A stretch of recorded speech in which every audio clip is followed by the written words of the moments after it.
ഫേസ്ബുക്കും ഇൻസ്റ്റയും, ഫേസ്ബുക്കാണ് ഏറ്റവും കൂടുതൽ. ഒന്നും തുറക്കാൻ പറ്റുന്നില്ല.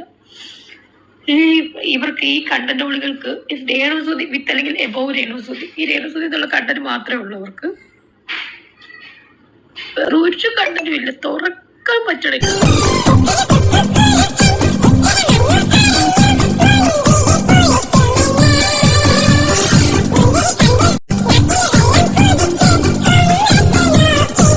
ഒരു കണ്ടന്റും ഇല്ല, തുറക്കാൻ പറ്റണില്ല.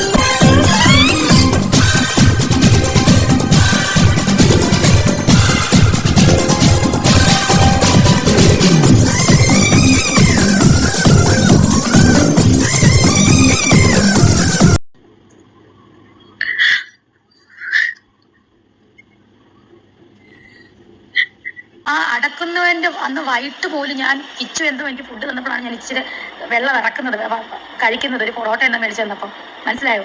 അന്നത്തെ ദിവസം അറിഞ്ഞപ്പോൾ തൊട്ട് ഞാൻ പച്ചവെള്ളം ഞാൻ കുടിച്ചിട്ടില്ല, കാപ്പി പോലും കുടിച്ചിട്ടില്ല. ഞാൻ എന്നെ സൂചിച്ചാൻ്റെ ഡെഡ് ബോഡി കൊണ്ടുവരാൻ പോയിട്ടില്ലല്ലോ. ഫ്ലവേഴ്സിലും 24-ലൊന്നും ഞാൻ പോയിട്ടില്ല. ഞാൻ കാണുന്ന ചേട്ടൻ മരിച്ചിട്ട് പിറ്റേ ദിവസം ഡെഡ് ബോഡി അവർ കൊണ്ടുവന്ന് 8:30 നമ്മുടെ പൊങ്ങന്താനം വീട്ടിൽ കൊണ്ടുവന്നപ്പോഴാണ് ഞാൻ കാണുന്നത്. നിങ്ങൾ അറിയാത്ത കാര്യം സംസാരിക്കരുതേ. ഞാൻ അവിടെ തളർന്നു കിടക്കുമായിരുന്നു, ഞാൻ പോയിട്ടില്ല സൂചിച്ചാൻ്റെ ഡെഡ് ബോഡി കൊണ്ടുവരാൻ. നിങ്ങൾ ആരോട് വേണം ചോദിച്ചു, നിങ്ങൾ എന്തിനാണ് ഈ കള്ളത്തരം പറയുന്നത്? നിങ്ങൾക്ക് നാണമാകുന്നില്ല ഇങ്ങനെ കള്ളത്തരം പറയാൻ? ഞാൻ പോയില്ല. ചേട്ടൻ മരിച്ചപ്പോൾ ചേട്ടനെ കൊണ്ടുവരാൻ, ചേട്ടൻ്റെ ഡെഡ് ബോഡി കൊണ്ടുവരാൻ ഞാൻ പോയില്ല. പിന്നെ ഞാൻ എങ്ങനെയാണ് 5 സ്റ്റാർ കടയിൽ നിന്ന് പോയി ഫുഡ് കഴിക്കുന്നത്? കോട്ടയം പോകുന്നു സ്റ്റോറി സ്റ്റാർട്ട്സ് നൗ എന്ന് പറയാം അല്ലേ. കോട്ടയത്തിൽ നിന്ന് ആദ്യമൊക്കെ ഭയങ്കര രസമായിരുന്നു, സൂപ്പറായിരുന്നു. ഇങ്ങനെ ഞാൻ കൂടുതലും വീട്ടിൽ കൊല്ലത്തേക്ക് എന്നെ ഇങ്ങനെ അച്ഛമ്മ പുറത്തോട്ട് ഇതൊക്കെയാണ് ഇതിൻ്റെയൊക്കെ ഒരു തോട്ടം. അച്ഛൻ അമ്മയുടെ ചേച്ചി, അളിയൻ, അതായത് രമ്യ ചേച്ചി, അളിയൻ, അവരുടെ 2 മക്കള്, പപ്പ, അമ്മ, ഇവരെ ഇത്രയും പേരുടെ ചെലവച്ഛൻ ഒറ്റയ്ക്ക് നോക്കിക്കൊണ്ടിരിക്കുന്ന. നോ പറയാൻ അറിയത്തില്ല ആരുടെ മുന്നിൽ. അത് ഞങ്ങൾക്ക് 2 പേർക്കും അറിയാം, ഞങ്ങളുടെ കൊള്ളാത്ത സ്വഭാവം അതായിരുന്നു. നോ പറയാൻ അറിയത്തില്ല, ഒന്നും അറിയത്തില്ല. ഞാൻ നിൽക്കുക, ഇവര് 5 സ്റ്റാർ ഹോട്ടലിൽ കയറി ഫുഡ് കഴിക്കുന്നതിന്റെ തുപ്പ നടക്കാൻ പറ്റുന്നില്ല എനിക്ക്. ഒന്നും മിണ്ടാതെ എനിക്ക് അന്നോട്ട് തുടങ്ങി എനിക്കൊന്നും റെസ്പോൺസ് ചെയ്യാൻ പറ്റുന്നില്ല. എനിക്ക് ഒന്നിനോടൊന്നും സംഭവമൊക്കെ ചെയ്യാനായിട്ടും കൊല്ലത്ത് പോയപ്പോഴത്തേക്കും അവരെയൊക്കെ എനിക്ക് ഭയങ്കരമായിട്ട് ഇതാകുന്നു. അവിടെ ആ സ്നേഹം കണ്ടിട്ട് ഭയങ്കരമായിട്ട് മിസ് ചെയ്യുന്നു. അവിടെ ആണെങ്കിൽ കുഞ്ഞിലോട്ട് അവിടെ നിന്നിട്ടുള്ളതും. എനിക്കാണെങ്കിൽ അന്ന് അങ്ങനെ പറഞ്ഞിട്ട് എനിക്ക് ഇവരോട് അവിടെ നിന്ന് പഠിച്ചോട്ടെ എന്ന് ചോദിക്കാൻ ഒരു പേടി. ആ സമയത്ത് എല്ലാത്തിനോടും ഒരു പേടിക്ക് ഒരു കണ്ടൊരു. അപ്പം ഒരു ദിവസം അച്ഛൻ വന്നിട്ട് പറഞ്ഞു, നാളെ ഷൂട്ടുണ്ട്, ഒരു ഫ്ലവേഴ്സിന്റെ പ്രോഗ്രാം ഉണ്ട്, നീ വരണ്ട, അച്ഛനങ്ങ് പൊക്കോളാം. അമ്മയ്ക്ക് അതും ഇതൊക്കെ ഓരോ പ്രശ്നങ്ങളായിരുന്നു, എന്നെ കൊണ്ടുപോകുന്നത് ഷൂട്ടിന്, ഞങ്ങൾ എന്തെങ്കിലും പോകുന്നത്. അതൊന്നും അമ്മയ്ക്ക് അങ്ങനെ ഒരു താല്പര്യമില്ലാത്ത സംഭവമൊക്കെ ആയിരുന്നു. അതിനിടയിൽ അടിക്കൊണ്ടിട്ടുണ്ട്. എന്തോ ആർക്കും എന്നെ അങ്ങോട്ട് ഇഷ്ടമല്ലായിരുന്നു. അങ്ങനെ ഒരു അട്ടായി പോയിരുന്നു. ഹലോ, നമസ്കാരം, വെൽക്കം ടു SM വ്ളോഗ്സ്. അപ്പോൾ കുറേ നാൾ നമ്മൾ വീഡിയോ ഒന്നും ചെയ്യാണ്ട് വീഡിയോസൊക്കെ ഇട്ട് സ്റ്റാർട്ട് ചെയ്യാണ്. അപ്പം എൻ്റെ ചാനലിൽ കുറച്ച് റീച്ച് ഉണ്ടാക്കി തന്ന എൻ്റെ സ്വന്തം രേണുസുതി ചേച്ചിയുടെ വീഡിയോ ആയിട്ടാണ് ഞാൻ വീണ്ടും വീഡിയോസ് റീസ്റ്റാർട്ട് ചെയ്യാൻ പോകുന്നത്. ഇൻസ്റ്റഗ്രാം തുറന്നാലും യൂട്യൂബ് തുറന്നാലും ഒക്കെ ഈ രേണു ചേച്ചിയുടെ വീഡിയോസാണ് കൂടുതൽ. കുറേ ഇഷ്യൂസ് ഉണ്ടായിട്ടുണ്ട്, കുറേ വിഷയങ്ങൾ ഉണ്ടായിട്ടുണ്ട്. എന്നാലും നമ്മൾ വേണ്ട റിയാക്ട് ചെയ്യേണ്ട, ഒന്നും പറയണ്ടെന്ന് വിചാരിച്ച് ഇങ്ങനെ മാറി നിന്നാലും വീണ്ടും നമ്മുടെ മുന്നിലേക്ക് ഇങ്ങനെ പറയൂ എന്ന് പറഞ്ഞ് ഇങ്ങനെ കുറേ വീഡിയോസ് ഇങ്ങനെ വന്നുകൊണ്ടിരിക്കും. അപ്പോൾ അവസാനം ഇപ്പോൾ പുതിയതായിട്ട് വന്ന രേണു ചേച്ചിയുടെ കുറേ കരച്ചിൽ നാടകവും അതുപോലെ നമ്മുടെ കിച്ചുവിൻ്റെ കുറേ വീഡിയോസും കാര്യങ്ങളൊക്കെ കണ്ടപ്പോൾ എനിക്ക് പറയണമെന്ന് തോന്നിയ കുറേ കാര്യങ്ങളുണ്ട്. അത് നിങ്ങളുമായിട്ട് പങ്കുവയ്ക്കാനാണ് ഞാൻ ഇന്ന് വന്നിരിക്കുന്നത്. അപ്പോൾ നിങ്ങൾ ഒരുവിധം കുറേ ഇതുമായിട്ട് ഫോളോ അപ്പ് ചെയ്യുന്ന ആൾക്കാരാണെന്ന് വെച്ചിട്ടുണ്ടെങ്കിൽ കുറേ റിയാക്ഷൻ വീഡിയോസും കാര്യങ്ങളും ഇതിൻ്റെ കുറേ ഫോളോപ്പും കാര്യങ്ങളൊക്കെ നിങ്ങൾക്കും അറിഞ്ഞിട്ടുണ്ടാവും. ഞാനിതുപോലെ കുറേ കാര്യങ്ങളൊക്കെ കാണാറുണ്ട്. അതിൻ്റെ ടോപ്പിക് ഇല്ലാണ്ട് സ്റ്റാർട്ട് ചെയ്യാമെന്ന് വിചാരിച്ച് കഴിഞ്ഞാൽ നടക്കില്ല. ഇതിപ്പോൾ വീഡിയോസ് നമ്മൾ ചെയ്താലും ഇതിന് താഴെ ഇപ്പോഴും കുറേ രേണുവിനെ സപ്പോർട്ട് ചെയ്യുന്ന ആൾക്കാരുണ്ടാവും, അവരുടെ നേരെ വരും. അതുപോലെ തന്നെ രേണുവിനെ സപ്പോർട്ട് ചെയ്തതിന് ഒത്തിരി പേർക്ക് ഇപ്പോൾ ഇങ്ങനൊരു വ്യക്തിനെയാണല്ലോ സപ്പോർട്ട് ചെയ്ത് പോയെന്നുള്ള കുറേ കമൻറ്റുകൾ ഞാൻ ഇൻസ്റ്റയിലൊക്കെ കണ്ടായിരുന്നു. അപ്പോൾ നമ്മുടെ കിച്ചൻ്റെ വീഡിയോ ഇറങ്ങിയിരുന്നു. അപ്പോൾ അതിൽ കുറേ വിഷയങ്ങൾ കണ്ടപ്പോൾ എനിക്ക് സത്യം പറഞ്ഞു കഴിഞ്ഞാൽ ഭയങ്കരമായിട്ട് വിഷമം തോന്നി. നമുക്ക് ആരെയും പെർഫെക്റ്റായിട്ട് അറിയില്ല, ആരുടെ കാര്യങ്ങളും നമുക്ക് പൂർണ്ണമായിട്ട് അറിയില്ല. പക്ഷേ എന്നിരുന്നാലും നമുക്ക് കിച്ചൻ്റെ കുറേ കാര്യങ്ങളൊക്കെ കേട്ടപ്പോൾ അതിലൊക്കെ കുറേ സത്യം ഉണ്ടെന്ന് തോന്നിപ്പോയി. കിച്ചുവിന് അവിടെ രേണുവിൻ്റെ വീട്ടിൽ ഒറ്റപ്പെട്ട അവസ്ഥയും അതുപോലെ തന്നെ നമ്മുടെ സുചേട്ടൻ മരിച്ചപ്പോൾ കിച്ചു ആകെ ഒറ്റപ്പെട്ടു പോയൊരവസ്ഥയും കാര്യങ്ങളൊക്കെ ആ വീഡിയോ കണ്ടപ്പോൾ സത്യം പറഞ്ഞു കഴിഞ്ഞാൽ നമുക്ക് കണ്ണു നിറയേണ്ട ആർക്കും ആ വീഡിയോ കണ്ടിരിക്കാൻ പറ്റിയിട്ടുണ്ടാവില്ല. കിച്ചു പറയണ ഒരു കാര്യമുണ്ട്, എന്ത് തന്നെ ആർക്കും ഇഷ്ടമില്ലായിരുന്നു എന്ന്. അതൊക്കെ പറയുമ്പോൾ ശരിക്കും എത്രമാത്രം ആ പയ്യൻ ചെറുപ്പം തൊട്ട് എത്രമാത്രം വേദനിച്ചിട്ടുണ്ടാവും.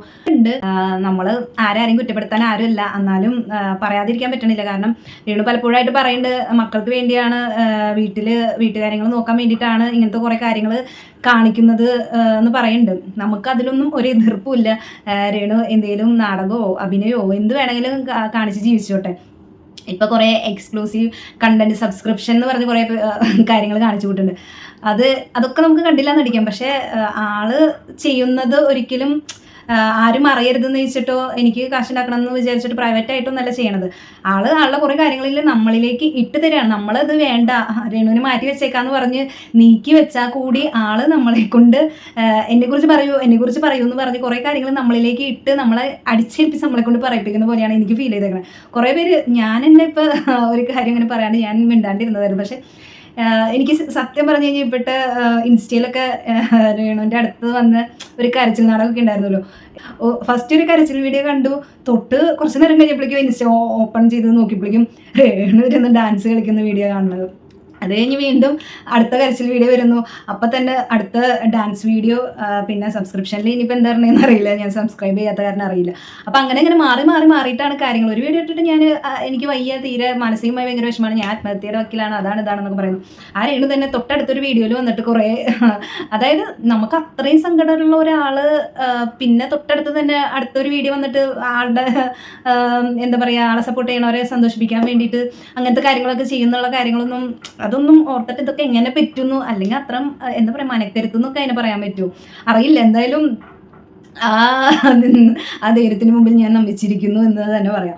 എനിക്ക് ഫസ്റ്റ് വീഡിയോ കരഞ്ഞിട്ടത് കണ്ടപ്പോൾ എനിക്ക് അയ്യോ ആത്മഹത്യയുടെ വക്കിലാണ്, ഇതാണെന്നൊക്കെ പറഞ്ഞിട്ട് കണ്ടപ്പോൾ എനിക്കും സത്യം പറഞ്ഞു കഴിഞ്ഞാൽ ഒരു പാവം തോന്നിപ്പോയി. അല്ല, നമുക്കൊരാൾ അത്രയും വിഷമിച്ചിരിക്കുന്ന സമയത്ത് നമുക്കറിയാം ഇങ്ങനെ കാര്യങ്ങളൊക്കെ അറിയാം. എന്നിരുന്നാൽ കൂടി ഒരാളിങ്ങനെ വിഷമിച്ച് കരഞ്ഞ് കൂടി വീഡിയോ ഒക്കെ ചെയ്യണ സമയത്ത് സത്യം പറഞ്ഞു കഴിഞ്ഞാൽ എനിക്കൊരു പാവം തോന്നിയായിരുന്നു. അത് കഴിഞ്ഞിട്ടാണ് അപ്പം തന്നെ നോക്കുമ്പോൾ അടുത്ത ഡാൻസ് കളിക്കുന്ന വീഡിയോ കണ്ടത്. അപ്പം എനിക്ക് ചിരിക്കണോ കരയണോ ഇതൊന്നും ഒന്നും മനസ്സിലായില്ല. അത് പ്രത്യേകം രേണു ചേച്ചി മറ്റേ കരഞ്ഞുള്ള വീഡിയോയിൽ എന്തിനാ കമൻറ്റ് ഓഫാക്കി വെക്കണേന്ന് എനിക്ക് അറിഞ്ഞൂടാ. അത് കഴിഞ്ഞ് പിന്നെ ഒരു കരഞ്ഞുള്ള വീഡിയോയിൽ രേണു ചേച്ചി തന്നെ പറയുന്നുണ്ട്, ഒത്തിരി പേര് എന്നെ വിളിച്ചു, സപ്പോർട്ട് ചെയ്തു, കരഞ്ഞതിനെ കുറിച്ച് അന്വേഷിച്ചു, ഭയങ്കരമായിട്ട് സപ്പോർട്ട് ചെയ്ത് സമാധാനിപ്പിച്ചു, അങ്ങനെയുള്ള കാര്യങ്ങളൊക്കെ രേണു ചേച്ചി പറയുന്നുണ്ട്. എനിക്കൊന്ന് ആശ്വസിപ്പിക്കണം തോന്നിയായിരുന്നു. പക്ഷെ ഞാൻ നോക്കുമ്പോൾ കമൻറ്റ് ബോക്സ് ഓഫ് ചെയ്തിട്ടിരിക്കുന്നു. അതുകൊണ്ട് എനിക്ക് ആശ്വസിപ്പിക്കാൻ പറ്റിയില്ല. അത് എന്തിനാന്ന് എനിക്ക് മനസ്സിലായില്ല. ഇത്ര പേര് സപ്പോർട്ട് ചെയ്ത് കരയരുതെന്ന് പറയാനും ആശ്വസിപ്പിക്കാനും കാര്യങ്ങളൊക്കെ ഉണ്ടെന്നുണ്ടെങ്കിൽ രേണു ചേച്ചി എന്തിനീ കമൻറ്റ് ബോക്സ് ഓഫ് ചെയ്ത് വയ്ക്കണത്? 4 പേര് അറിയട്ടെ രേണു ചേച്ചിക്ക് സപ്പോർട്ട് ചെയ്യാനും ആശ്വസിപ്പിക്കാനും കാര്യങ്ങളൊക്കെ ആൾക്കാരുണ്ട് എന്നുള്ള കാര്യം. ഈ നെഗറ്റീവ് പറയുന്ന ആൾക്കാരൊന്ന് കാണട്ടെ. സത്യം പറഞ്ഞു കഴിഞ്ഞാൽ ധൈര്യമായിട്ട് ആ കമൻറ്റ് ബോക്സ് ഒക്കെ ഓൺ ആക്കി വെക്കുകയാണ് വേണ്ടത്. അതുപോലെ തന്നെ സബ്സ്ക്രിപ്ഷൻ്റെ കാര്യം പറയണ്ട, എന്തിനാ വെറുതെ ആവശ്യത്തിന് ആൾക്കാർ എടുത്തു വെച്ച് എക്സ്പ്ലെയിൻ ചെയ്തിട്ടുണ്ട്. ഇനി എൻ്റെ വകയില്ല. അതൊക്കെ ഒരിക്കലും സപ്പോർട്ട് ചെയ്യുന്ന കാര്യമില്ല. കാരണം സബ്സ്ക്രിപ്ഷൻ ഇപ്പം മീൻസ് അത് ആളുടെ സ്വാതന്ത്ര്യമാണ്, തേങ്ങയാണ് മാങ്ങയാണെന്നൊക്കെ പറയണവർ പലരുണ്ട്. പക്ഷെ അത് മറ്റുള്ളവരിലേക്ക് എത്തിക്കുന്നത് ഇങ്ങനെയും ഇങ്ങനത്തെ കാര്യം ചെയ്ത് കാശുണ്ടാക്കാം എന്നുള്ളൊരു മെസ്സേജാണ് മറ്റുള്ളവർക്ക് കൊടുക്കുന്നത്. അപ്പം ഈ സബ്സ്ക്രിപ്ഷൻ കാര്യങ്ങളൊക്കെ ചെയ്യുന്നതിലൂടെ രേണു ചേച്ചി എപ്പോഴും പറയുന്ന കാര്യമാണ്, എൻ്റെ മക്കളെ നോക്കാൻ വേണ്ടിയിട്ടാണ്, എൻ്റെ കുടുംബത്തിനെ നോക്കാൻ വേണ്ടിയിട്ടാണെന്നുള്ള കാര്യങ്ങളൊക്കെ പറയണം. അല്ലെങ്കിൽ നിങ്ങൾ ചെലവിന് തരുമോ ഒന്ന് പറഞ്ഞ് രണ്ടാമത്തേന് പറയുന്ന കാര്യങ്ങളാണ്. ഈ പറയുന്ന ആൾക്കാർക്ക് ചെലവിന് തരുമോ അല്ലെങ്കിൽ നിങ്ങൾ ചെലവിന് തരുമോ? നമ്മൾക്കാർക്കും ഇപ്പം എനിക്കാരും ചെലവിന് തന്നിട്ടില്ല, അല്ലെങ്കിൽ എൻ്റെ വീട് നടത്തുന്നത് ആരും എനിക്ക് ചെലവിന് തന്നിട്ടില്ല. അതുപോലെ തന്നെ ഓരോരുത്തരുടെ കുടുംബങ്ങൾ ഭർത്താവ് മരിച്ച് എത്രയോ വിധവകൾ ഈ നാട്ടിൽ ജീവിക്കുന്നു. അവരൊക്കെ കുടുംബം നടത്തുന്നത് ആരെങ്കിലും ഇതുപോലെ നാട്ടുകാരെ കൊണ്ട് കൊടുത്തിട്ടല്ല. അവർക്ക് അറിയാവുന്ന എന്തെങ്കിലും ജോലിയും കാര്യങ്ങളും ചെയ്തിട്ടാണ് അവർ അന്തസ്സായിട്ട് അവരുടെ കുടുംബം പോറ്റുന്നത്. ഇപ്പൊ രേണു ചേച്ചി പറമ്പിൽ പോയി കളക്കണമെന്നോ അല്ലെങ്കിൽ രേണു ചേച്ചി എന്തെങ്കിലും ഒരു ജോലിക്ക് പോകണം, ഓഫീസിൽ നിന്ന് എന്തെങ്കിലും വർക്ക് ചെയ്യണമെന്നോ കാര്യങ്ങളൊന്നും ഞാൻ പറയുന്നില്ല. അവനവന് ഇഷ്ടമുള്ള കാര്യങ്ങൾ ചെയ്ത് ആൽബം അഭിനയിക്കണമെന്ന് വെച്ചിട്ടുണ്ടെങ്കിൽ അഭിനയം അറിയുക അഭിനയിച്ചോളൂ, അതിന് കുഴപ്പമൊന്നുമില്ല. പാട്ട് പാടാം, ഇതുപോലെ തന്നെ അറിയുക പാട്ട് പാടാം, അതിനൊന്നും ആരും തടസ്സം നിൽക്കുന്നില്ല. സോഷ്യൽ മീഡിയ ആണ് താല്പര്യം എന്നുണ്ടെങ്കിൽ വീഡിയോസ് ചെയ്തും യൂട്യൂബേഴ്സ് കുറേ പേര് ജീവിക്കുന്നുണ്ട്. അതുപോലെ തന്നെ റീൽസ് എടുത്തും കാര്യങ്ങളൊക്കെ കുറേ പേര് ഇൻസ്റ്റയും കാര്യങ്ങളൊക്കെ കൊണ്ടുപോയിട്ട് ഇഷ്ടം പോലെ അതിലൂടെ പണം ഉണ്ടാക്കി ജീവിക്കുന്നവർ ഒത്തിരി പേരുണ്ട്. പക്ഷെ ഈ പേരും പറഞ്ഞിട്ട് എന്ത് തോന്നിവാസം കാണിച്ച് മക്കളെ പോറ്റിക്കഴിഞ്ഞ് കഴിഞ്ഞാൽ നാളെ ഈ മക്കൾക്ക് നാളെ പോട്ടെ കുഞ്ഞിന് അറിയില്ലായിരുന്നു, ഋതപ്പന് ഇതിനെക്കുറിച്ച് വലിയ കാര്യമായിട്ടുള്ള ബോധം വന്നു തുടങ്ങിയെന്ന് എനിക്ക് അറിഞ്ഞോളൂ. പക്ഷെ കിച്ചു എന്നൊരു മൂത്ത മകൻ ഇല്ലേ, സ്വന്തമല്ലെങ്കിലും കിച്ചു എന്നൊരു മൂത്ത മകൻ, പേരിൽ മൂത്ത മകനാന്ന് 100 വേഷം പറയുന്നുണ്ടല്ലോ. അപ്പം ആ മകന് ഇതൊക്കെ അറിയുന്നൊരു പ്രായമല്ലേ. അപ്പം ഇതൊക്കെ കാണുമ്പോൾ അല്ലെങ്കിൽ നാളെ കൂട്ടുകാരന്മാരുടെ അടുത്ത് നിൽക്കുമ്പോൾ സ്വന്തം നിൻ്റെ അമ്മയുടെ വീഡിയോസ് ഇങ്ങനത്തെ കാര്യങ്ങളൊക്കെ ഇങ്ങനെ സോഷ്യൽ മീഡിയയിൽ കാണുന്നുണ്ടല്ലോ എന്നൊക്കെ ഒരു ഫ്രണ്ട് ചോദിക്കാന്ന് വെച്ചിട്ടുണ്ടെങ്കിൽ, അല്ലെങ്കിൽ ഇങ്ങനത്തെ കാര്യങ്ങൾ നമ്മൾക്ക് നമ്മുടെ ഒരു അമ്മ ഇങ്ങനത്തെ കാര്യങ്ങളൊക്കെ ചെയ്യുമ്പോൾ നമുക്ക് ഈ ഫ്രണ്ട്സിൻ്റെ ഇടയിലേക്ക് പോകുമ്പോൾ ആ ഒരു കുട്ടിയുടെ ഒരു വിഷമം അത് ഈ ചെയ്ത് കൂട്ടുന്ന ആൾക്ക് അറിയില്ല. ഈ സമയത്ത് എനിക്കറിയാൻ വേണുവിന് മിക്കതും എങ്ങനെയും കുറച്ച് നാളാണ് നമുക്ക് ഇതിൻ്റെ ഉള്ളിൽ നിൽക്കാൻ പറ്റുള്ളൂ. അപ്പം ഈ സമയം കൊണ്ട് മാക്സിമം കാശ് എങ്ങനെയും ഉണ്ടാക്കണം. എനിക്ക് തോന്നുന്നത് ഒരു വീട് വയ്ക്കണം എന്നുള്ളൊരു കാര്യം കൂടി ലക്ഷ്യം കൂടി രേണുവിന് ഉണ്ടെന്ന് തോന്നുന്നുണ്ട്. എന്തായാലും മറ്റേ വീട് അങ്ങോട്ടും ഇല്ല ഇങ്ങോട്ടും ഇല്ല എന്നുള്ള രീതിയിലല്ല നിൽക്കണം. എന്തായാലും രേണുവിൻ്റെ പേരിലൊന്നല്ലല്ലോ. അപ്പോൾ സ്വന്തമായിട്ടൊരു വീട് ഉണ്ടാക്കണം എന്നൊരു ലക്ഷ്യം മിക്കതുണ്ടാവും. അതൊക്കെ നല്ല കാര്യമാണ്. സ്വന്തമായിട്ട് വീട് വേണം, സ്ഥലം വേണം, കാറ് വേണം, അതൊക്കെ നല്ല കാര്യമാണ്, നല്ല തീരുമാനങ്ങളാണ്. പക്ഷേ എന്ത് മാർഗത്തിലും ഇതൊക്കെ നേടിയെടുക്കാം എന്നുള്ള ചിന്തയാണ്. അത് സ്വന്തം ചിന്തയാണോ? കുറേ പേരുണ്ടാവും ഇത് കുത്തി നിറയ്ക്കാൻ വേണ്ടിയിട്ട്, ഇങ്ങനെയുള്ള പല കാര്യങ്ങളും കുത്തി നിറയ്ക്കാനായിട്ട്. അതുപോലെ തന്നെ ഇപ്പം കിച്ചു ചെയ്ത വീഡിയോയിൽ തന്നെ ഇപ്പം സുധിച്ചേട്ടൻ്റെ മരണത്തിന്, അതായത് ബോഡി കാണാൻ വേണ്ടിയിട്ട് ഹോസ്പിറ്റലിലേക്ക് പോകുന്ന സമയത്ത് കിച്ചും അതുപോലെ തന്നെ രേണുവിൻ്റെ ചേച്ചിയുടെ ഹസ്ബൻഡ് അളിയൻ, അപ്പോൾ അവരുമാണ് കാറിൽ. പിന്നെ കുറച്ച് രേണുസുതി ഉണ്ടായിരുന്നില്ല, ഈ അളിയനും പിന്നെ ആരൊക്കെയോ ആണ് കാറിലുണ്ടായിരുന്നത്. അപ്പോൾ ഇവർ പോകുന്ന സമയത്ത് ഇങ്ങനെ ഇവർ 5 സ്റ്റാർ ഹോട്ടലിൽ പോയി ഫുഡ് കഴിച്ച കാര്യങ്ങളൊക്കെയാണ് ഈ കിച്ചു പറഞ്ഞത്. പക്ഷേ ഇത് അവിടെയും ഇവിടെയും തൊടാതെ രേണു വന്ന് ബാക്കി കാര്യങ്ങളൊന്നും പറയുന്നില്ല. ഈ ഒരു വിഷയം എടുത്ത് വെച്ചിട്ട് അതിനെ വളച്ചൊടിച്ച്, അതായത് രേണു ഈ പോകുന്ന വഴിക്ക് 5 സ്റ്റാർ ഹോട്ടലിൽ ഇറങ്ങി എന്തെങ്ങാണ്ടൊക്കെ കഴിച്ചു എന്നുള്ള രീതിയിലാക്കി, എന്തിനാണ് ഇങ്ങനെ ബോധം പറയുന്നത് എന്നുള്ള രീതിയിലാണ് രേണു പറയണത്. എൻ്റെ അളിയനുണ്ടായിരുന്നു, അളിയൻ കഴിച്ചിരുന്നു, അത് ചിലപ്പം തെറ്റായി നിങ്ങൾക്ക് അങ്ങനെയൊന്നും പറയണില്ല, അങ്ങനത്തെ ഒരു കാര്യമേ പറയുന്നില്ല. ഇത് മാത്രം പറഞ്ഞുകൊണ്ടിരുന്ന് കരഞ്ഞ്, അത് ശരിക്കും കരയുമ്പോൾ ശരിക്കും കണ്ണീര് വരുന്ന പോലല്ല. ഇനി കണ്ണീര് വരാണ്ട് കരയാൻ പറ്റുമായിരിക്കില്ല, അറിയില്ല. എനിക്കാന്ന് വെച്ചിട്ടുണ്ടെങ്കിൽ പിടിക്കുമ്പോഴേക്കൊക്കെ നിറച്ച് കണ്ണീരാണ്. അപ്പോൾ കണ്ണീര് വരാതെ കരയുന്നുണ്ടാവുമായിരിക്കും, അറിയില്ല. അപ്പം വെറുതെ എനിക്കറിയില്ല രേണു ആ വീഡിയോ കണ്ടിട്ടാണോ അതോ ഇനിയിപ്പോൾ രേണു ഇപ്പോഴും സ്വന്തമായിട്ട് വീഡിയോസ് കാണാറില്ലല്ലോ. രേണുവിൻ്റെ കുറേ കൂട്ടുകാരുണ്ട് രേണുവിന് വീഡിയോ കണ്ടിട്ട് വീഡിയോൻ്റെ കാര്യങ്ങൾ പറഞ്ഞു കൊടുക്കുന്നത്. അതായത് ചെറിയ ചെറിയ ക്ലിപ്പ്, അതായത് ഇമ്പോർട്ടൻ്റ് ആയിട്ടുള്ള കുറച്ച് പോയിന്റുകൾ മാത്രം പറഞ്ഞു കൊടുക്കുന്ന കൂട്ടുകാരുണ്ട്. ഇനിയിപ്പോൾ അത് പറഞ്ഞു കൊടുത്തപ്പോൾ ഇതിങ്ങനെ തിരിഞ്ഞ് മറിഞ്ഞ് വന്ന് ഇങ്ങനെ വന്നതാണോ എന്ന് നമുക്കറിയാൻ പാടില്ല. അത് രേണു തന്നെ ക്ലിയർ ചെയ്യേണ്ട ഒരു കാര്യമാണ്. അതോ ഇനിയിപ്പോൾ രേണു സ്വന്തമായിട്ട് വീഡിയോ കണ്ടിട്ട് ഇതിൽ ഇനിയിപ്പോൾ എന്ത് പറയാം എന്ത് ചെയ്യാം എന്ന് തോന്നിയിട്ട്, അങ്ങനെ ഒരു ബുദ്ധി തോന്നിയിട്ട് ഇങ്ങനെ ഉരുണ്ട് കളിച്ച് മെഴുകി വന്ന് ഇങ്ങനെ ഒരു വീഡിയോ ചെയ്തതാണോ എന്ന് അറിയില്ല. എന്തായാലും ആ വീഡിയോ ഒക്കെ കണ്ട സമയത്ത് ശരിക്കും അപ്പോഴാണ് എനിക്ക് വീഡിയോ ചെയ്യണമെന്ന് തോന്നിയത് തന്നെ ആ ഒരു വീഡിയോ കണ്ടപ്പോഴാണ്. അപ്പം എന്താ പറയുക, റിയാക്ട് ചെയ്യുന്നവരുടെ ഒരു കൂട്ടത്തിൽ ഞാനും പെട്ടുപോയി രേണുവിന് അഗെയിൻസ്റ്റ് ആയിട്ട്. ഇതൊക്കെ കണ്ടിട്ട് ഇങ്ങനെ റിയാക്ട് ചെയ്യാതിരിക്കും, ഇതൊക്കെ കണ്ടിട്ട് എങ്ങനെ മിണ്ടാതെ പോകാൻ പറ്റും? ഇപ്പം മിണ്ടാതെ പോകുന്നവർക്ക് പോവാം, കുഴപ്പമൊന്നുമില്ല. എന്തിനു പ്രതികരിക്കണം? ഇതൊക്കെ കണ്ടിട്ട് നമുക്ക് അവർ എന്തെങ്കിലുമൊക്കെ ആയിക്കോട്ടെ എന്ന് വെച്ച് പോവാം. പക്ഷേ എന്തോ എനിക്ക് ഇതൊക്കെ കണ്ടിട്ട് തുടക്കം തൊട്ട് കുറേ കാര്യങ്ങൾ മുമ്പത്തേൽ ഇങ്ങനെ കാര്യങ്ങളൊക്കെ പ്രതികരിച്ചിട്ടുണ്ടായിരുന്ന കാരണമായിരിക്കാം ഇത് കണ്ടപ്പോഴും ഒന്ന് പറയണം എന്ന് തോന്നി. കുറേ രേണുവിൻ്റെ പറച്ചിൽ നമ്മൾ എന്തൊക്കെയോ രേണുവിനെ ഭയങ്കരമായിട്ട് ബുള്ളിങ് ചെയ്യുന്നു, അല്ലെങ്കിൽ എന്തൊക്കെയോ നമ്മളിങ്ങനെ നോക്കിയിരിക്കുകയാണ്. രേണുവിൻ്റെ കുറേ കണ്ടൻറ്റും കാര്യങ്ങളും എടുത്തു വെച്ച് റിയാക്ട് ചെയ്യാൻ വേണ്ടിയിട്ട് എന്നുള്ള രീതിയിലാണ് ഫുൾ പറച്ചിൽ. പക്ഷേ രേണുവിൻ്റെ കാര്യങ്ങൾ മാത്രമായിട്ട് മാന്യമായിട്ടുള്ള വീഡിയോസും കാര്യങ്ങളും ആൽബം ഷൂട്ടിങ് എന്ത് കാര്യങ്ങളൊക്കെ ആയിട്ട് പോയി കഴിഞ്ഞ് കഴിഞ്ഞാൽ ഒരു കുഴപ്പമില്ല. പല കാര്യങ്ങളും ഈ വേറെ ആർക്കും ഇല്ലാത്ത പോലെ രേണുവിന് മാത്രം ഇങ്ങനെ ഈ ഓൺലൈൻ മീഡിയാസ് കൂടെ എങ്ങനെ നടക്കണമെന്ന് എനിക്ക് അറിഞ്ഞൂടാ. ചിലപ്പം അവർക്കും റീച്ചിന് വേണ്ടിയിട്ടായിരിക്കാം. പക്ഷെ അതൊക്കെ മനസ്സിലാക്കി, അതൊക്കെ എനിക്ക് തന്നെയാണ് ദോഷം എന്ന് മനസ്സിലാക്കി അവരൊക്കെ ഒന്ന് ഒരു ഇതിൽ നിർത്തേണ്ടത് രേണുവിൻ്റെ കാര്യമാണ്. അതൊക്കെ ചെയ്യാത്തതുകൊണ്ടാണ് ഈ പലപ്പോഴും ഇങ്ങനത്തെ കാര്യങ്ങൾ സംഭവിക്കുന്നത്. അതോ ഇനിയിപ്പോൾ ആള് മനഃപൂർവ്വം ഇത് എന്നെ ഒന്നിട്ട് റിയാക്ട് ചെയ്യൂ, ഞാനൊന്ന് വൈറലായിക്കോട്ടെ എന്നുള്ള രീതിയിൽ കാര്യങ്ങൾ ഉണ്ടാക്കിയെടുക്കുന്നതാണോന്നും അറിയില്ല. നമുക്ക് ആരുടെയും ഉള്ളിൽ കയറിയിരുന്ന് വായിക്കാനുള്ള ശേഷിയൊന്നും ഇല്ലാത്ത കാര്യം സപ്പോർട്ട് ചെയ്യാനാന്ന് പറഞ്ഞ് കുറേ സപ്പോർട്ടേഴ്സ് ഇറങ്ങിയിട്ടുണ്ട്, കുറേ വീഡിയോ ചെയ്യുന്ന ചേച്ചിമാർ ഇറങ്ങിയിട്ടുണ്ട്. അപ്പോൾ അവരെന്ന് വെച്ചിട്ടുണ്ടെങ്കിൽ എന്താ പറയുക, ബുദ്ധിയില്ലായ്മ എന്നൊക്കെ പറഞ്ഞു കഴിഞ്ഞാൽ അതൊരു അലങ്കാരമായി മാറുമെന്ന് അറിയില്ല. എന്തായാലും വേറെ ആരും കിട്ടണുണ്ടാവില്ല, ബുദ്ധിയുള്ള ആരും എന്തായാലും രേണുവിനെ സപ്പോർട്ട് ചെയ്ത് പോവില്ലല്ലോ. സപ്പോർട്ട് ചെയ്തോട്ടെ, രേണുവിനെ സപ്പോർട്ട് ചെയ്യാൻ ആരെങ്കിലുമൊക്കെ വേണ്ടേ, അല്ലെങ്കിൽ ആൾ ഭയങ്കരമായിട്ട് തളർന്നു പോകും. അപ്പം എന്തായാലും ബുദ്ധിയും ഇവരുള്ളവരെന്തായാലും സപ്പോർട്ട് ചെയ്യാൻ കിട്ടില്ല എന്നത് തന്നെ ആ രേണുവിനെ സപ്പോർട്ട് ചെയ്യുന്ന ആൾക്കാരുടെ വായിൽ നിന്ന് വരുന്ന വർത്തമാനങ്ങളും കാര്യങ്ങളൊക്കെ കാണുമ്പോൾ തന്നെ നമുക്ക് മനസ്സിലാവുന്നുണ്ട്.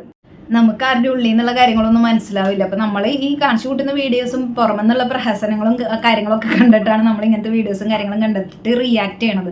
ഇതൊക്കെ സമൂഹത്തിൻ്റെ പുറത്തേക്ക് ഇതൊക്കെ സമൂഹത്തിലേക്ക് വരണ്ടാന്ന് രേണു വിചാരിച്ചു കഴിഞ്ഞാൽ ഒരിക്കലും വരില്ല. കിച്ചു ഈ വീഡിയോ ഇറക്കിയപ്പോൾ തന്നെ രേണുവിന് ഇങ്ങനെ ഒരു വിഷമം ഉണ്ടായിരുന്നെങ്കിൽ രേണുവിന് കിച്ചുവിൻ്റെ അടുത്ത് ഡയറക്റ്റ് വിളിച്ച് ചോദിക്കാം. അത് നിങ്ങൾ തമ്മിൽ അത്ര നല്ലൊരു ബന്ധമായിരുന്നെങ്കിൽ അതാണ് വേണ്ടത്. കിച്ചുവിനോട് വിളിച്ചു നോക്കി, എന്താ മോനെ നീ എന്തിനാണ് അമ്മനെ കുറിച്ച് ഇങ്ങനെ ഒരു വീഡിയോ ചെയ്ത് എൻ്റെ ഭാഗത്തു നിന്ന് എന്തെങ്കിലും ഒരു വിഷമം നിനക്ക് തോന്നിയിരുന്നു എന്ന് രേണുവിന് വിളിച്ചു ചോദിക്കാമല്ലോ. നിങ്ങൾ തമ്മിൽ അത്രയും നല്ലൊരു ബന്ധം ഉണ്ടെന്നാണ് രേണു പറയണത്. അപ്പം അത് ചെയ്യാതെ ഇതിന് എഗൻസ്റ്റ് ആയിട്ട് ഡയറക്റ്റ് വീഡിയോസ് ഇടാണ്ട് പലരിൽ കൂടി, അതായത് രേണുവിൻ്റെ എന്താ പറയുക ശിങ്കിടികൾ, അപ്പം അവരിൽ കൂടി ഈ മുറിയും വാലും പിടിച്ചിട്ടുള്ള കുറച്ച് കഷ്ണങ്ങൾ കൊടുത്തിട്ട് അവരെ കൊണ്ട് എന്തിനാ ഈ വീഡിയോ ചെയ്യണമെന്ന് എനിക്ക് മനസ്സിലാവണില്ല. ഇതൊക്കെ കൂടുതൽ പ്രശ്നങ്ങളിലേക്ക് പോയി ഇതുപോലെ കുറേ കണ്ടന്റ് ഉണ്ടാക്കാനായിട്ട് ഞങ്ങളിപ്പോൾ പലർക്കും ഇതുപോലെ കുറേ പേർക്ക് റിയാക്ഷൻ ചെയ്യുന്ന പലർക്കും, ഞാനടക്കനും പലർക്കും സാഹചര്യം ഒരുക്കി കൊടുക്കാന്നല്ലാതെ ഒരു ഗുണവും ഇതിൽ നിന്ന് കിട്ടുന്നില്ല. അവരും അത് അല്ലെങ്കിൽ വിളിപ്പിക്കാൻ അറിയുന്ന ആൾക്കാർക്ക് നോക്കി കൊടുക്കണം, അല്ലാതെ ഈ ഒന്നും കൂടി വെളുപ്പിക്കാൻ കൊടുത്ത ആൾക്കാർ ഒന്നും കൂടി കറപ്പിക്കാനുള്ള രീതിയിൽ ഉള്ള ആൾക്കാരെ സെലക്ട് ചെയ്യരുത്. പറഞ്ഞിട്ട് കാര്യമില്ല, രേണുവിന് എന്തായാലും അത്ര ക്വാളിറ്റി ഉള്ള ആൾക്കാരെ കിട്ടാന്ന് പറഞ്ഞു കഴിഞ്ഞാൽ അത്രയും വിവരമുള്ള ആൾക്കാർക്കാണല്ലോ അത്രയും ക്ലിയർ ആയിട്ട് വെളുപ്പിച്ചെടുക്കാൻ പറ്റുള്ളൂ. അപ്പം അത്രയും വിവരമുള്ളവരെ കിട്ടണം എന്നുണ്ടെങ്കിൽ എനിക്ക് തോന്നണില്ല അവരുടെ ഇമേജും കൂടി പോകും. അപ്പം ഈ കിട്ടുന്ന ആൾക്കാർ ഇങ്ങനത്തെ ബോധവും വിവരമില്ലാത്ത കുറേ എണ്ണങ്ങളൊക്കെ കിട്ടുള്ളൂ. അപ്പോൾ അവരുടെ വീഡിയോസൊക്കെ എന്താ പറയുക, എന്തിനാ വെറുതെ നിങ്ങളുടെ പ്രശ്നങ്ങൾ പൊതുസമൂഹത്തിൽ വലിച്ചിടാതിരിക്കുക, അതായിരിക്കും ഏറ്റവും ബെറ്റർ. കിച്ചുമായിട്ട് സംസാരിച്ചൊരു ധാരണയിൽ എത്തണം എന്നൊക്കെ പറയണമെന്ന് എനിക്കുണ്ട്. പക്ഷേ ഇനിയെങ്കിലും കിച്ചു നല്ല രീതിയിൽ ജീവിച്ചോട്ടെ, അതാണ് എനിക്ക് തോന്നണത്. നിങ്ങളിപ്പോൾ കിച്ചുവിന് കാശ് കൊടുക്കേണ്ട 50 രൂപ 100 രൂപ 10 രൂപയൊക്കെ വെച്ചിട്ടായിരിക്കും ചിലപ്പം ഞാൻ കൊടുക്കുന്നുണ്ടെന്ന് പറയണത്. പക്ഷെ നിങ്ങൾക്കൊരു ഇപ്പോഴത്തെ ഒരു മാസത്തിൽ തന്നെ നിങ്ങൾക്കറിയാം നിങ്ങൾക്ക് കിട്ടുന്ന ഏണിങ്സ് എത്രയാണ്. സബ്സ്ക്രിപ്ഷൻ, മറ്റേ ആൽബം, പിന്നെ അവിടെ ഷൂട്ട് ഇവിടെ ഷൂട്ട്, ഇവിടെ തിരിഞ്ഞ് ഉദ്ഘാടനത്തിന് അവിടെ തിരിഞ്ഞ് ഉദ്ഘാടനത്തിന്, യൂട്യൂബ്, ഫേസ്ബുക്ക്, ഇൻസ്റ്റ, അങ്ങനെ പലതിൽ കൂടെ കിട്ടുന്ന എന്താ പറയുക ഏണിങ്സ് നിങ്ങൾക്ക് തന്നെ അറിയാം. അതൊന്നും ആരും ചോദിക്കുന്നില്ല. അപ്പം അതിൽ നിന്ന് വല്ല 10 രൂപയോ 50 രൂപയോ 20 രൂപയോ ഇപ്പം കിച്ചന് കൊടുത്തെങ്കിൽ കൂടി അതിനൊന്നും പുറത്ത് വന്ന് കണക്ക് പറയാതിരിക്കുക. ഞാൻ ഇന്ന് അയച്ചു, ഇന്നലെ അയച്ചു, മിനിഞ്ഞാന്ന് അയച്ചു എന്നൊക്കെ പറഞ്ഞ് കണക്ക് പറയാതിരിക്കുക. അവർക്ക് കൊടുത്തൊരു വീട്ടിലാണ് നിങ്ങൾ കഴിയുന്നത്, അത് നിങ്ങൾ ഓർക്കുക. അതിനുള്ളൊരു വാടക തുക പോലും ഒരു മാസത്തിൽ കിച്ചുവിന് കൊടുക്കണ്ടോ എന്ന് എനിക്ക് അറിഞ്ഞൂടാ. അതിപ്പോൾ നിങ്ങൾ വാടക കൊടുക്കണം എന്നല്ല, ഈ കിച്ചുവിനെ സംരക്ഷിക്കണം. ഞാൻ എൻ്റെ അമ്മയാണ്, സുധിച്ചേട്ടൻ്റെ ഭാര്യയാണെന്ന് പറഞ്ഞ് നടക്കണുണ്ടല്ലോ. അപ്പോൾ കിച്ചുവിനെ സംരക്ഷിക്കേണ്ട ഉത്തരവാദിത്തം ശരിക്കും നിങ്ങൾക്കാണ്. അതിനൊന്നും വന്ന് സോഷ്യൽ മീഡിയയുടെ മുമ്പിൽ കണക്ക് പറയുമോ അങ്ങനത്തെ കാര്യങ്ങളൊന്നും ചെയ്യേണ്ട ഒരു ആവശ്യമില്ല. നിങ്ങൾ ചിലവിനിതായോ, ഞങ്ങൾക്ക് ജീവിക്കാൻ നിങ്ങൾ ചിലവിനിതായോ, ഇതൊക്കെ മാറ്റി പിടിക്കേണ്ട സമയം എന്നേ അതിക്രമിച്ചിരിക്കുന്നു.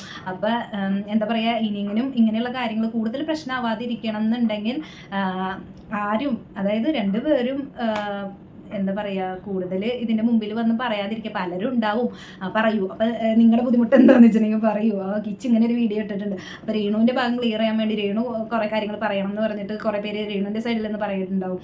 കിച്ചുവിൻ്റെ സൈഡിൽ നിന്ന് കിച്ചു എന്തായാലും ഇത്ര ഓപ്പണായി ഇനിയും ധൈര്യത്തോടു കൂടി നീ ബാക്കി കാര്യങ്ങളും കൂടി തുറന്നു പറയണമെന്ന് പറയണ കുറേ പേര് അവിടെ ഉണ്ടാവും. അപ്പോൾ രണ്ടുപേരും ഇതുപോലെ തുറന്നു പറഞ്ഞ് അവസാനം ഇതുപോലെ റിയാക്ഷൻ ചെയ്യുന്ന പലർക്കും അതൊരു വരുമാനമാവാനും സാധ്യതയുണ്ട്. അപ്പം അങ്ങനെ വരുമാനമാവുമ്പോൾ നിങ്ങൾ വന്ന് പിന്നീട് വന്നിട്ട് ഞങ്ങളുടെ ജീവിതം എടുത്ത് നിങ്ങൾ കളിച്ച് നിങ്ങൾക്ക് ഞങ്ങളുടെ കണ്ടന്റ് കാരണം നിങ്ങൾ അരി വാങ്ങി തിന്നു എന്നുള്ള കാര്യങ്ങൾ ഭാവിയിൽ പറയാതിരിക്കാൻ വേണ്ടിയിട്ടാണ് ഞാനിത് മുന്നേ കൂട്ടി പറയുന്നത്.